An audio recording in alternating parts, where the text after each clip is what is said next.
नमस्ते, मैं डॉक्टर अंजलि पाटिल हूँ।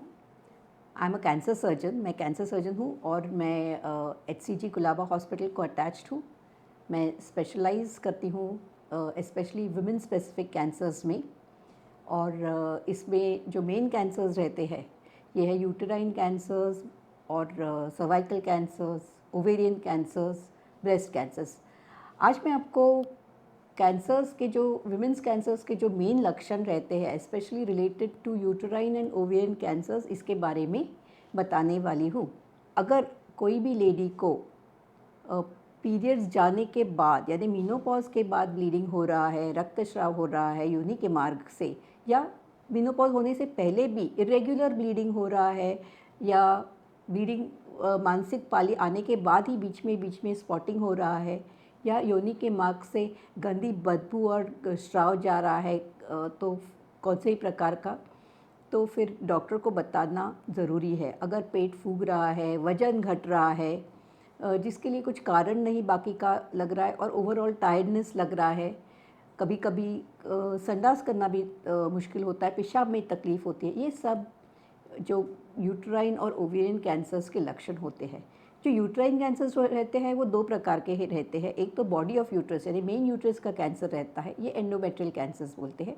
और जो गर्भपिशवी के मुंह का कैंसर रहता है उसको हम सर्वाइकल कैंसर बोलते हैं।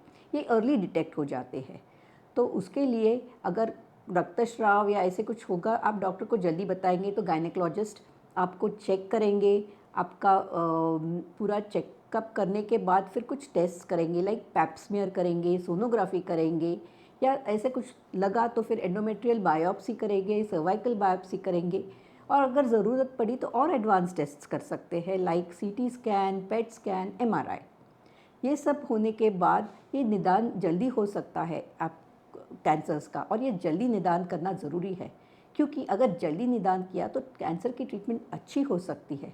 फिर ओवेरियन कैंसर जो रहता है यानी जो अंडाशय का कैंसर रहता है वो बहुत जल्दी डिटेक्ट नहीं होता, क्योंकि उसके जो लक्षण रहते हैं वो लेडीज़ में जल्दी में समझ में नहीं आते।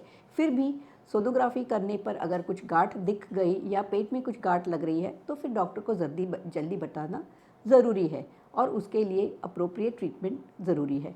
कैंसर उससे भी पहले यानी लक्षण होने से पहले अगर डिटेक्ट करने हैं तो इसके लिए जो पैप स्मीयर जैसी जो टेस्ट है ये हर साल लेडीज़ ने करना ज़रूरी है। नहीं तो उसके अलावा और एक टेस्ट रहती है HPV पैप स्मीयर, जो हर 5 साल के बाद करते हैं, और सिर्फ पैप टेस्ट ये हर 3 साल के बाद करते हैं। और उसमें देखते हैं कि इसमें कुछ प्रकार की चीज़ें दिख रही है कि इसमें कैंसर होने की संभावना है या कैंसर हो गया है, तो इससे अपने को जल्दी मालूम पड़ता है और ट्रीटमेंट अच्छी दे सकते हैं। इसके अलावा जो सर्वाइकल कैंसर है ये एक वायरस की वजह से यानी HPV virus, human papilloma virus की वजह से हो जाता है। इसको प्रिवेंट करने के लिए जो लड़कियां हैं और लड़कों को भी HPV वैक्सीन देना ज़रूरी है। तो after the age of 9 years यानी 9 या 11 साल के बाद सभी लड़कियों को और हो सके तो लड़कों को भी HPV वैक्सीनेशन करना ज़रूरी है। ये सर्वाइकल कैंसर का इंसिडेंस कम कर डालता है।